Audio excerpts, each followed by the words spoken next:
अस्सलाम वालेकुम dear student of 10th class. बेटा उम्मीद है कि आप सब लोग खैरियत से होंगे और अल्लाह ताला से दुआ है कि अल्लाह ताला आप सबको सेहत और तंदुरुस्ती अता करे।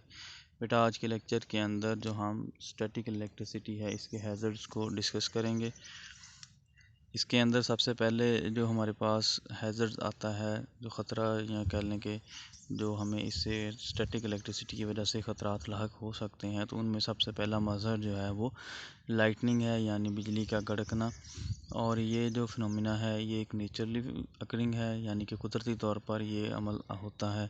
तो इसकी वजह से हमें क्या ख़तरात हैं और ये किस तरीके से जो है लाइटनिंग जो है वो अकर होती है, या लाइटनिंग क्या जो होने का रीज़न क्या है उसको हम देखेंगे, और फिर आगे इससे हम किस तरीके से बच सकते हैं उसको भी इस लेक्चर के अंदर डिस्कस किया जाएगा। सबसे पहले लाइटनिंग का जो मज़हर है ये कैसे वजूद में आता है या किस तरीके के साथ बिजली जो है कड़कती है, इसको हम देखते हैं। जब बादल आपस में गरजते हैं या एक दूसरे के साथ टकराते हैं या हवा उनके अंदर से गुज़रती है, तो उनके अंदर क्योंकि वाटर मालिक्यूल्स होते हैं, वाटर पार्टिकल्स होते हैं या वेपर्स कह लें, तो जब उनके साथ जो है हवा उनके साथ रगड़ खा के गुज़रती है तो उस फ्रिक्शन की वजह से उनके ऊपर चार्ज आ जाता है। जैसे लेक्चर इस चैप्टर के स्टार्ट से हमने देखा था कि चार्ज तब क्रिएट होता है जब दो साम आपस में रगड़ खाते हैं, तो फ्रिक्शन की वजह से, उस रगड़ की वजह से उनके ऊपर चार्ज आ जाता है। बिल्कुल वैसे ही जब एयर जो है वो इन बादलों में से गुजरेगी तो पानी के मॉलिक्यूल्स के ऊपर जो है, वाटर वेपर्स के ऊपर या वाटर पार्टिकल्स के ऊपर चार्ज आ जाएगा। फिर आहिस्ता आहिस्ता ये चार्ज बढ़ता जाता है। तो जब बादल ये किसी ऊंची बिल्डिंग के करीब जाते हैं या किसी ऊंचे दरख्त के या वैसे किसी पहाड़ की चट्टान के करीब जाते हैं, तो जो इलेक्ट्रोस्टैटिक इंडक्शन की वजह से जो अगर फ़र्ज़ करें बादलों के ऊपर पॉजिटिव चार्ज है, तो वो जो ऊंची बिल्डिंग हो गई या ज़मीन का वो हिस्सा जिधर जिसके पास बादल ज़्यादा करीब हो जाएंगे, तो वहाँ पर जो है नेगेटिव चार्ज आ जाएगा। फिर ये इलेक्ट्रोस्टैटिक इंडक्शन की वजह से पॉजिटिव और नेगेटिव चार्ज दोनों जो हैं शिद्दत अख्तियार करते जाएंगे, और फिर ये सडन जो है आपकी बिजली कड़क के साथ जो है नीचे उस चार्ज के ऊपर आकर पॉजिटिव चार्ज उसके साथ स्ट्राइक करेगा और फिर ये ख़तरे का बाइस बनते हैं। तो अब हम इसको जो है रीडिंग कर लेते हैं कि इधर कैसे बयान किया हुआ है। The phenomena of lightning occur due to large quantity of electric charge which builds up in the heavy thunder clouds. Phenomena of lightning, जो लाइटनिंग का मज़हर है, ये तब वजूद में आता है जब बहुत ज़्यादा तादाद के अंदर इलेक्ट्रिक चार्ज या बहुत ज़्यादा मकदार के अंदर इलेक्ट्रिक चार्ज जो है गरजते हुए बादलों पर अब बिल्ट होता है, बन जाता है। The thunder clouds are charge by friction between the water molecules. ये थंडर क्लाउड्स जो हैं ये वाटर मालिक्यूल और एयर की जो फ्रिक्शन है, एयर मालिक्यूल्स की, उनके आपस में जो फ्रिक्शन की वजह से इनके ऊपर चार्ज आता है। When the charge on the thunder cloud is sufficiently high, जब ये चार्ज काफ़ी ज़्यादा हाई हो जाता है यानी कि मकदार में बहुत ज़्यादा हो जाता है, it induce opposite charge on the objects present on the ground. तो ज़मीन के ऊपर जो ऑब्जेक्ट्स मौजूद हैं, जैसे मैंने अभी आपको बताया कि कोई बड़ी बिल्डिंग होगी या कोई दरख्त होगा या कोई और ऊंची जगह, तो वहाँ पर जो है अपोजिट चार्ज बिल्ड हो जाएगा इलेक्ट्रोस्टैटिक इंडक्शन की वजह से, giving rise to strong electric field between the cloud and the ground. फिर उस जगह, उस ज़मीन और उसके ऊपर जो बादल होंगे उनके दरमियान एक स्ट्रॉन्ग इलेक्ट्रिक फील्ड बन जाएगा। तो जहाँ पर इलेक्ट्रिक फील्ड बनता है वहाँ पर फोर्स ऑफ अट्रैक्शन और रिपल्शन भी होती है। अब इलेक्ट्रोस्टैटिक इंडक्शन की वजह से बादलों के ऊपर एक किस्म का चार्ज होगा और ये बादल जो हैं फिर दूसरी किस्म का चार्ज इंड्यूस होगा ज़मीन के ऊपर। फिर इनके दरमियान स्ट्रॉन्ग इलेक्ट्रिक फील्ड बिल्ड हो जाएगा। उसके बाद जो है फिर चार्ज जो है ट्रांसफ़र होगा। Suddenly the charge in cloud jumps to the ground with a violent spark and explosion. फिर अचानक से बादलों का जो चार्ज है वो ज़मीन के तरफ जो है, उस ज़मीन के उस हिस्से पर जहाँ पर दूसरा चार्ज जो है इंड्यूस हो चुका है, एक ज़ोरदार चिंगाड़ और आवाज़ के साथ जो है वो धमाके के साथ उस जगह के साथ टकराएगा। This is called lightning. ये लाइटनिंग कहलाता है, यानी ये बिजली का कड़कना कहलाता है। फिर एक दफ़ा इसको समझ लें कि बादल जो हैं, जब गरजते हुए बादलों में से हवा गुजरती है, तो हवा के मालिक्यूल और वाटर, जो बादलों के अंदर वाटर मौजूद होगा, उसके मालिक्यूल आपस में जो है रगड़ने की वजह से उनके ऊपर चार्ज आ जाता है, और फिर ये आहिस्ता आहिस्ता ये चार्ज बढ़ता जाता है। हवा की फ्रिक्शन की वजह से वाटर मालिक्यूल्स के ऊपर चार्ज आ जाएगा। फिर ये बादलों के ऊपर चार्ज बढ़ता जाता है, आहिस्ता आहिस्ता इसकी तादाद जो है, क्वांटिटी जो है, मकदार ज़्यादा होती जाती है। फिर जब ये किसी ऊंची बिल्डिंग या दरख्त या ऊंची जगह के पास से जाते हैं तो इलेक्ट्रोस्टैटिक इंडक्शन की वजह से उस बॉडी के ऊपर या उस बिल्डिंग के ऊपर जो है नेगेटिव चार्ज इंड्यूस हो जाएगा या अपोजिट चार्ज इसके इंड्यूस हो जाएगा।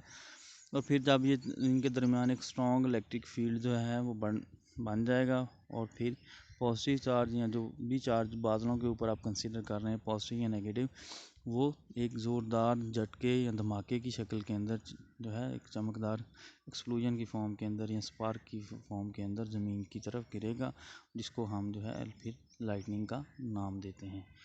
अब नेक्स्ट स्टेप जो है, हम लाइटनिंग से बच कैसे जाते हैं, ये क्वेश्चन आपने कंप्लीट याद करना है। लाइटनिंग का अगर प्रिवेंशन का अलग से पूछे बाद का दो नंबर के लिए आपको जो है इसके प्रिवेंशन आ जाती है कि हम लाइटनिंग के जो है डैमेजेस इससे किस तरीके से बच सकते हैं या क्या प्रिवेंशन हमें करनी चाहिए।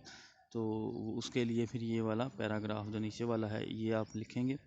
To prevent lightning from damaging tall buildings, बिजली जो कड़कती है लाइटनिंग को बड़ी इमारतों से उनको नुकसान से बचाने के लिए लाइटनिंग कंडक्टर आर यूज़, हम लाइटनिंग कंडक्टर यूज़ करते हैं, जो कि क्या काम करेंगे कि आपकी बिल्डिंग के ऊपर जितना भी चार्ज इंड्यूस होगा उस सारे चार्ज को लेकर ग्राउंड ज़मीन को जो है मुहैया कर देंगे, और आपकी जो बिल्डिंग होगी वो न्यूट्रल रहेगी। दूसरी फॉर्म में आप कह सकते हैं कि वो ग्राउंड हो जाएगी या अर्थ हो जाएगी। इस तरीके के साथ उस बिल्डिंग के ऊपर चार्ज इंड्यूस जो होगा वो नहीं रहेगा, और फिर उसके ऊपर बिजली गिरने के इम्कानात भी बहुत ज़्यादा कम हो जाएंगे। The purpose of lightning conductor is to provide a steady discharge path for the large amount of negative charge in the air to flow from the top of the building to the earth। इस lightning conductor का जो मकसद होगा वो एक charge को जो building के ऊपर एयर की वजह से या वैसे प्रोड्यूस हो रहा है उसको एक पाथवे देना, ताकि वो चार्ज जो है बिल्डिंग के ऊपर ना रहे और वो फ्लो करता हुआ बिल्डिंग से ज़मीन की तरफ चला जाए और बिल्डिंग जो है वो अर्थ हो जाए या न्यूट्रल हो जाए। In this way, the chances of lightning damage due to sudden discharge can be minimized। इस तरीके के साथ जो है लाइटनिंग के जो सडन डिस्चार्ज होता है उसके नुकसान से बचा जा सकता है, क्योंकि जब बिल्डिंग के ऊपर ऑपोजिट चार्ज ही नहीं रहेगा तो फिर वो पॉजिटिव चार्ज जो है आपका बादलों से बिजली की शक्ल के अंदर उसके ऊपर नहीं गिरेगा। तो इस तरीके से लाइटनिंग को जो हम उससे बिल्डिंग्स को सेव कर सकते हैं, बचा सकते हैं। इसके साथ ये एक दो हमें साथ में इंफॉर्मेशन बॉक्स दिए हैं, इनको देख लें। Danger of static electricity, static electricity can spark a fire और एक्सप्लोजन। स्टैटिक इलेक्ट्रिसिटी की वजह से जो है आग लग सकती है या धमाका हो सकते हैं। Care must be taken to avoid spark when putting fuel in car और एयरक्राफ्ट। जी आपने अक्सर देखा होगा जब आप पेट्रोल भरवाने के लिए पेट्रोल पंप पर जाते हैं तो वहाँ पर जो है वहाँ पर सिगरेट का जो है सिंबल उसके ऊपर क्रॉस लगा होता है कि फायर नहीं यहाँ पे यूज़ करनी। और बाज़ दफ़ा आपने देखा है मोबाइल फ़ोन के ऊपर भी क्रॉस लगा के सिग्नल लगाया होता है। इसका मतलब कि सेल फ़ोन भी आप वहाँ पर यूज़ नहीं करेंगे, क्योंकि सिगरेट या उसकी वजह से तो डायरेक्टली आप देख सकते हैं कि स्पार्किंग हो सकती है वहाँ पर। फिर ज़्यादा मकदार के अंदर जो है ऑयल वगैरह फ्यूल वगैरह होते हैं और वहाँ पर आग लगने का ख़तरा ज़्यादा होता है। इसी तरीके से मोबाइल फ़ोन के सिग्नल्स भी फ्रिक्शन की वजह से आग लगाने का बायस बन सकते हैं, इसलिए इन दोनों चीज़ों का वहाँ पर इस्तेमाल से रोका जाता है। इसके अलावा जब आप नोज़ल को बाहर रख के करते हैं तेल उसमें फिल करते हैं तब भी ये होता है कि पेट्रोल का उस बॉडी के साथ रब होना और उसके ऊपर फिर फ्रिक्शन की वजह से चार्ज आ जाना और वहाँ पर भी जो है ख़तरा होता है। तो वो नोज़ल जो होती है पंप की उसको हमेशा जो है आपने वो जो फिलिंग आपको स्पेस दी होती है टैंकी दी होती है उसके अंदर ही रखेंगे ताकि बाहर फ्रिक्शन की वजह से आग ना लग सके। Care must be taken to avoid spark when putting fuel in car और एयरक्राफ्ट। तो इस तरीके से स्पार्क से बचना चाहिए जब आप गाड़ी के अंदर या एयरक्राफ्ट के अंदर या हवाई जहाज़ के अंदर जो है फ्यूल भर रहे हैं या रीफ़िल कर रहे हैं। इसको स्पार्क में भी produce due to friction between the fuel and the pipe.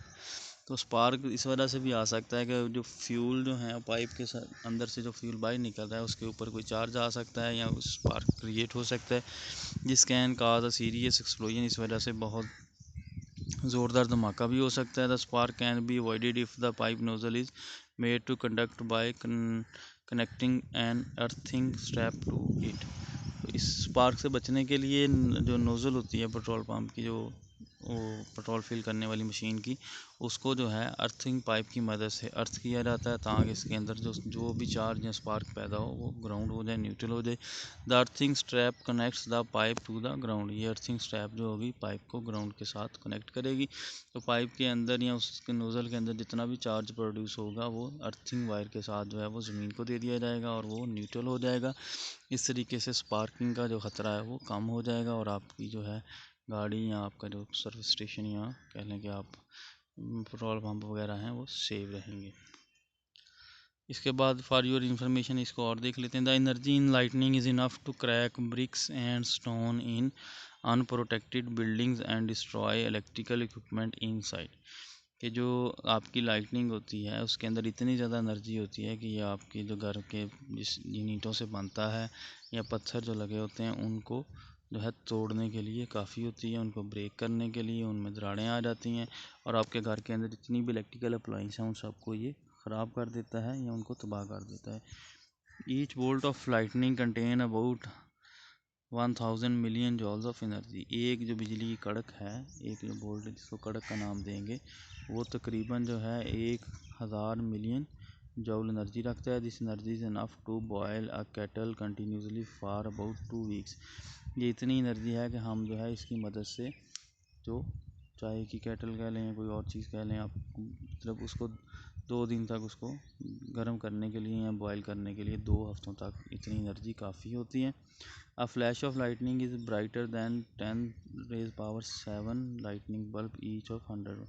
यानी कि अगर 100 वाट की जो है हम 10 रेज पावर 7 बल्ब चलाएँ, यानी कि राउंड अबाउट जो है ये आपका 1 करोड़ बल्ब से ज़्यादा बन जाते हैं, तो आपकी लाइटनिंग की रोशनी फिर भी ज़्यादा होगी।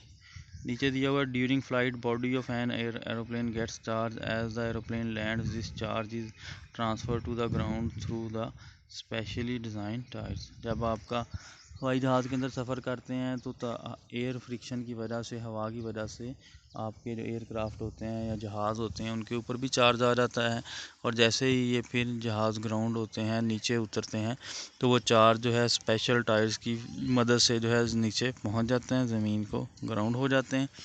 तो इसके बाद जो है दूसरा हमारे पास जो फायर एंड एक्सप्लोजन, ये हैज़र्ड्स आ जाएगा। इसके अंदर static electricity is a major cause of fire and explosion at many places.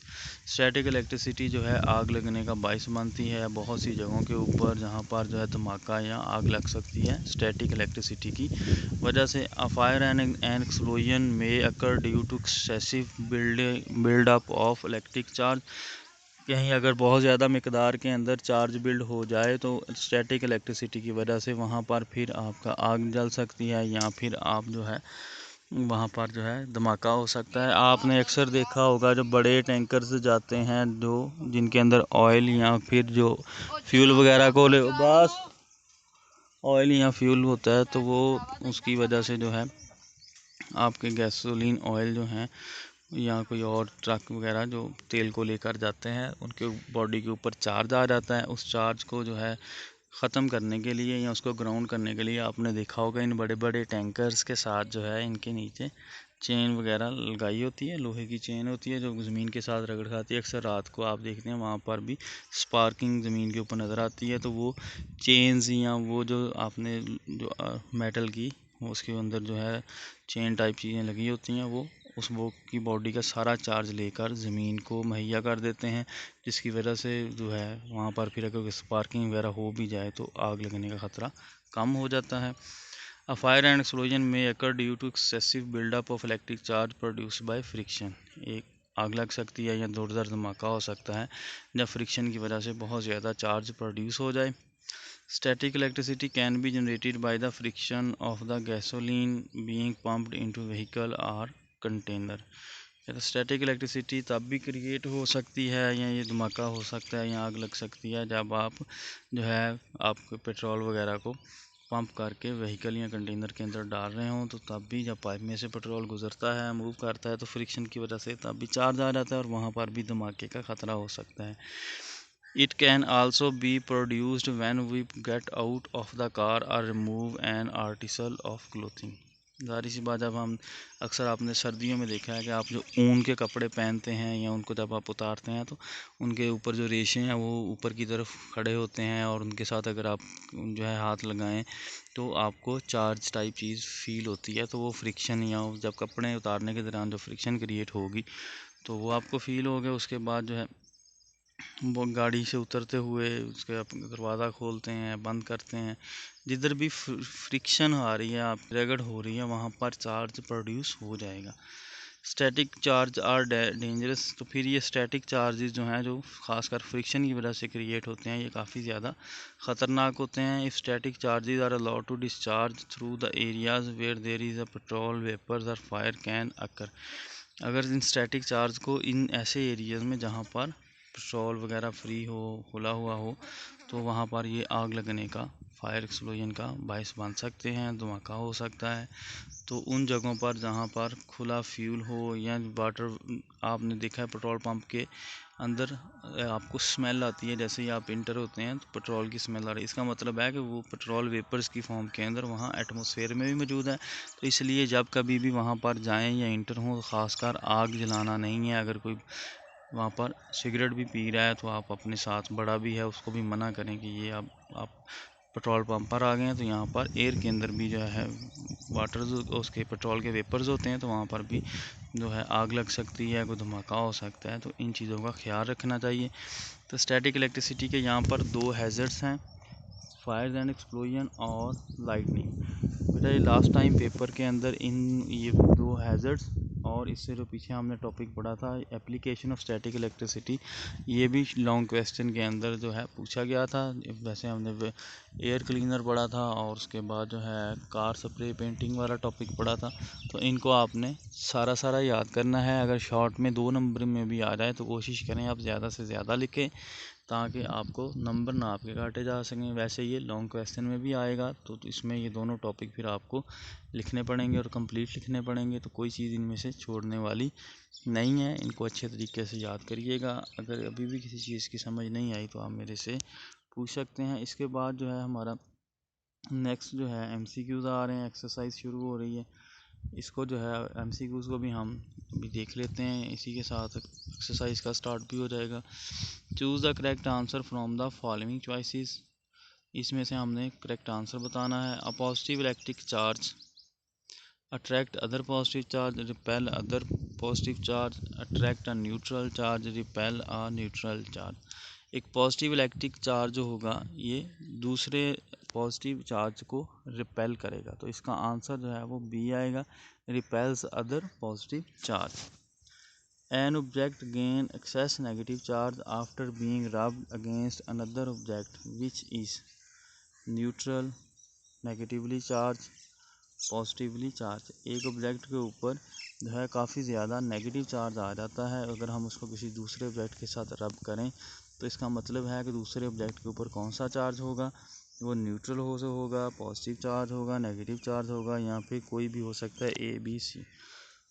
तो वो नेगेटिवली चार्ज होगा, क्योंकि नेगेटिव चार्ज अगर एक्सेस आ रहा है उसके ऊपर, यानी कि ज़्यादा नेगेटिव चार्ज है उसके ऊपर, तो इसका मतलब है कि जिस बॉडी के साथ उसको हमने रब किया है या जिस ऑब्जेक्ट के साथ उसको रब कर रहे हैं वो नेगेटिवली चार्ज है। Two uncharge objects A and B are rubbed against each other when object B is placed near a negative charge object C, the two objects repel each other. Following statement is true about object A. Remains uncharged, becomes positively charged, becomes negatively charged, unpredictable। दो objects हैं A और B, उनको हमने आपस में रब किया, तो जब हम तीसरा ऑब्जेक्ट जो कि नेगेटिवली चार्ज है उसके पास जो है ऑब्जेक्ट C को लेके आए, तो ये ऑब्जेक्ट जो है वो जो इसको रिपेल कर रहा है B इसको, तो इसका मतलब है A के ऊपर कौन सा चार्ज होगा, A के ऊपर फिर आपका जो है वो पॉजिटिव चार्ज आ जाएगा, दोनों को आपस में रब किया, B के ऊपर जो है नेगेटिव चार्ज आ गया और A के ऊपर जो है वो पॉजिटिव चार्ज भी ट्रांसफ़र हो जाएगा। इसका मतलब है कि A के ऊपर पॉजिटिव चार्ज आपका होगा। 4 वाला अगर हम देखें, when you rub a plastic rod against your hair several times and put it in some bits of paper, the pieces of paper are attracted towards it. What does the observation indicate? The rod and the paper are oppositely charged. The rod acquires positive charge, the rod and the paper have the same charge, the rod acquires negative charge. इसका मतलब जो है कि आप जब rod को अपने sir में जो है 2-3 दफ़ा जो है उसको रब करते हैं, रगड़ते हैं, उसके बाद कागज़ के टुकड़ों के पास लेकर जाते हैं तो कागज़ के टुकड़ों को अपनी तरफ अट्रैक्ट करता है। इसका मतलब है कि दोनों के दरमियान अपोजिट चार्ज है। The rod and paper are oppositely charge. According to Coulomb's law, what happened to the attraction of two oppositely charged objects as their distance of separation increased? अगर उनका डिस्टेंस ऑफ सेपरेशन जो है increase कर दिया जाए तो उनके दरमियान जो है फोर्स ऑफ जो है अट्रैक्शन या रिपल्शन जो है वो अपोजिटली चार्ज में तो फोर्स ऑफ अट्रैक्शन कम हो जाएगी, डिक्रीज्ड होगी। तो इसका आंसर आएगा बी वाला, डिक्रीज। 6 वाले का this coulomb law is valid for charges which are moving and point charge is moving and non point charge is stationary and point charge is stationary and large size charge. Stationary and point charge साकन हो और point charges हो तो फिर Coulomb's law valid है। अगर वो move कर रहे हैं और साकन नहीं है या फिर जो है वो नॉन पॉइंट चार्जेस हैं फिर ये लॉ वैलिड नहीं है। A positive and negative charge are initially 4 centimetre apart when they are close together so that they are only 1 centimeter apart, the force between them is। अगर उनके दरमियान जो है 4 सेंटीमीटर का पहले था तो अब जो है एक दूसरे के पास आ गए हैं, 1 सेंटीमीटर डिस्टेंस रह गया तो उनकी फोर्स के अंदर क्या जो है चेंज आएगा। 4 times smaller than before, 4 times larger than before, 8 times larger than before, 16 times larger than before. अब हमने जब उनके दरमियान डिस्टेंस आर है, पहले 4 था, 4 का स्केयर करेंगे तो 16 और फिर उसके बाद 1 सेंटीमीटर है तो 1 का स्केयर करेंगे तो फिर वो 1 ही रहेगा। इसका मतलब है 16 times larger than before. 5 joule और work is needed to shift 10 coulomb of charge from one place to another, the potential difference between the place is. 5 joule हमने W आपका आ गया, चार्ज है आपके पास 2 तो V आपने फाइंड करना है। तो इक्वेशन जो होती है वो हमने देखा है equal to Q equal to VC। तो अब हम जो है हमने V फाइंड करना है तो V को उधर रहने देंगे, C के साथ उसको डिवाइड करेंगे, ठीक है। तो आपका जो आंसर है इसका पोटेंशियल डिफरेंस जो है आपका वो 0.5 वोल्ट आ जाएगा। नेक्स्ट जो है 11 वाला आपका MCQs। इसके अंदर जो है the two small charge spheres are separated by 2 millimetre which of the following would produce the greatest attractive forces. दो हमारे पास जो हैं स्फीयर्स हैं उनके दरमियान जो डिस्टेंस है 2 मिलीमीटर का है तो इनके दरमियान अट्रैक्टिव फोर्स किसके दरमियान सबसे ज़्यादा होगी। अब A, C और B वाले में तो फोर्सेस अट्रैक्टिव फोर्सेस होंगी नहीं क्योंकि सेम चार्ज हैं तो एक दूसरे को रिपेल कर रहे हैं। तो सबसे ज़्यादा अट्रैक्टिव फोर्सेस जो है वो पॉजिटिव कूल जो Q है और नेगेटिव 2Q इनके दरमियान होगी। इसके बाद 10 वाला जो है electric field lines always cross each other, never cross each other, cross each other in the region. तो इसका B वाला आंसर है, ये मैंने आपको साथ बोला भी था कि प्रॉपर्टी में लिखना है। तो electric field lines never cross each other, B वाला इसका आंसर होगा, never cross each other. Capacitance is defined as, capacitance की डेफिनेशन जो है C equal to Q over V, Q over V जो है आपकी कैपेसिटेंस होगी। B वाला इसका आंसर आएगा, charge divided by potential difference. ये थे बेटा आपके MCQs, इनको हम मज़ीद नेक्स्ट लेक्चर में भी रिपीट कर लेंगे।